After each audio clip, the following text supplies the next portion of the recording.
ఈ పరాభవనామ సంవత్సరం కన్యా రాశి వాళ్ళకి ఎలా ఉంటుందండి? బేసికల్గా కన్యా రాశి వాళ్ళు ఎవరైతే ఉన్నారో వాళ్ళకి లాభం లాభం లాభం, తృప్తి తృప్తి తృప్తి, సంతోషం సంతోషం సంతోషం. అన్ని ఫిలిం పేర్లు చెప్పట్లేదు, నిజంగా ఉన్న విషయమే. అన్ని డబుల్ బెనిఫిట్, ట్రిపుల్ బెనిఫిట్. ఎందుకంటే ఒక శుభగ్రహం వెళ్ళి లాభస్థానంలో కూర్చోవడం అనేది అత్యద్భుతమైన ఫలితాలు వస్తుంది. రాజకీయ నాయకులకి జాక్పాట్, చాలా మందికి ప్రమోషన్, చాలా మందికి గిఫ్ట్, చాలా మందికి అవార్డ్స్, రివార్డ్స్, రికగ్నిషన్. చాలా మందికి మీరు ఇప్పటిదాకా మీరు రాని అసిస్టెంట్ ప్రొఫెసర్ ఉద్యోగం, ప్రొఫెసర్ ఉద్యోగం, డీన్ ఉద్యోగం, vice chancellor, chancellor, governor, MP, MLA, అన్ని విషయాలు ఏదైతే గిఫ్ట్గా వస్తుందో, గవర్నరు ప్రెసిడెంట్ మనసు పెడితే మీరు ఎంపీ అవ్వచ్చు. అలాగా ఆ దేవుడు ఇప్పుడు మనసు పెడుతున్నాడు. కన్యారాశి వాళ్ళకి జరగాల్సిన విషయాలు ఇప్పుడు ఖాయంగా జరిగే తీరాలని నేను చెప్పట్లేదు, దేవుడే చెప్తున్నారు. సాక్షాత్ అంత బృహస్పతి ఆ గ్రహం అనుకున్నప్పుడు ఇంకా ఏదైనా ఎవరైనా హోల్డ్ చేయగలరా? ఒక్కసారి ఏ జరగాలని మీరు సంకల్పం చేసుకున్నా ఆ సంకల్పం నెరవేరాలి అంటే లాభస్థానం బాగుండాలి. ఒక విషయం మీరుగా వెళ్ళి చూడకుండా, మీరుగా వెళ్ళి దాన్ని ట్రై చేయకుండా అది ఆటోమేటిక్గా తనకు తానుగా రావాలి అంటే మీ లాభస్థానం బాగుండాలి. ఇప్పుడు లాభస్థానంలో గురు ఉచ్చ బలంలో ఉన్నప్పుడు పంచమ స్థానం దాని యొక్క భాగ్యస్థానానికి గురు దృష్టి ఉండి, అదే శని త్రికోణంలో కర్మాని గ్యారంటీగా చేయిస్తాడు. అందుకని మీ ఫ్రెండ్స్తో కలిపి గ్యారంటీగా ఒక బిజినెస్ స్టార్ట్ చేస్తారు. ఆ startup will be big hit.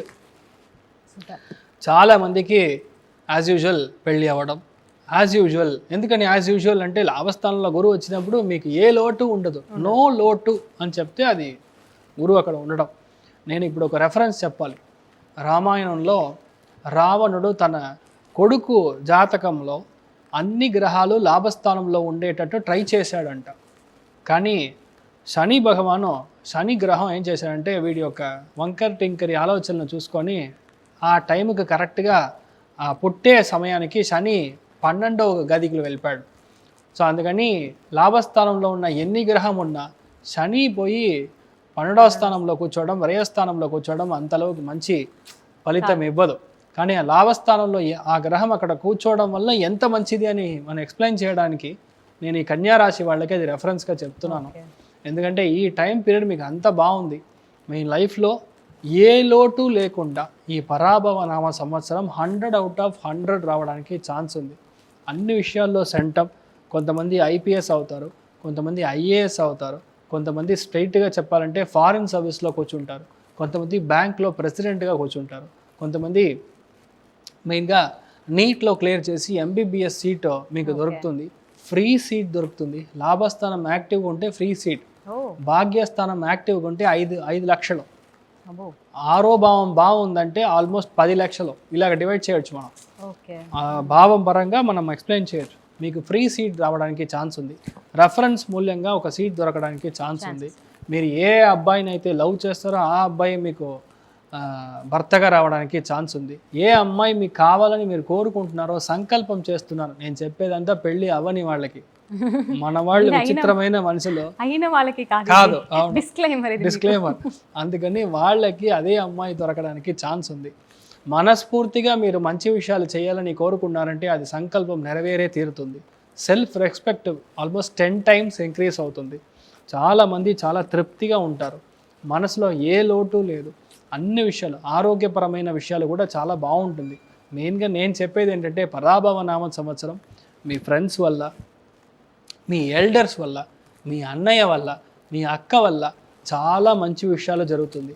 ఎవరైతే ఫ్యామిలీలో డిస్ప్యూట్స్ వల్ల బయటికి వెళ్ళిపోయారో ఇప్పుడు ఫ్యామిలీ అంతా చేరడం, లైఫ్లో పెద్ద విషయాలు చాలా ఈజీగా జరగడం అనేది మనసు పూర్తిగా చాలా సంతోషంగా మీరు లైవ్లో చూస్తారు. అంత మంచి విషయాలు మీకు జరగాలి. సో సంతోషపరంగా చూస్తే ఆల్మోస్ట్ 100/100 సెంటం అని చెప్పొచ్చు. ఆర్థికంగా చూసామంటే 95% బాగుందని చెప్పొచ్చు. మీరు ఒక నిర్ణయం తీసుకున్నారు అంటే ఆ నిర్ణయం ఫైనల్. కన్యారాశి వాళ్ళు ఏ మాట అయితే చెప్తారో అది గ్యారంటీగా జరిగే తీరుతుంది. That is final. అందుకంటే మీరు ధైర్యంగా ఉండొచ్చు, ఏ బాధ లేదు. ఇప్పుడు పరిహారాలు అంటే మనం ఏం చేయగలం? పరిహారం చేయాలంటే ఫస్ట్ ఆఫ్ ఆల్ మీకు గ్రహ బలం సరిగా లేదు అన్నప్పుడు ప్రాబ్లం. మెయిన్గా నేను చెప్పేది అంటే విటమిన్స్ కొంచెం ప్రాబ్లం ఉంటుంది. మోకాళ్ళ నుంచి కింద పాదం పైన ఈ చోట దెబ్బ తాకడానికి ఛాన్స్ ఉంది. ఓకే. సో ఇలాంటి విషయాలు మీకు జరగకూడదు అంటే లక్ష్మీ నరసింహుడిని మీరు వెళ్ళి దర్శనం చేసుకొని రావడం. కుదిరితే లక్ష్మీవారం థర్స్డే గురువారం రోజు పొద్దున్న 6 to 7 ఆ టైంకి వెళ్ళి మన లక్ష్మీ నరసింహుడికి వెళ్ళి దర్శనం చేసుకొని పానకం అని చెప్తాం. అది మనం స్వామికి నైవేద్యం పెట్టి ఒక 5 ఆడవాళ్ళకి మనం దానం చేసాము అంటే ఇలాంటి నెగిటివిటీ నుంచి మీరు బయటికి వస్తారు, మీరు బాగుంటారు, మీ పిల్లలు బాగుంటారు, దీర్ఘాయుష్మాన్ భవ.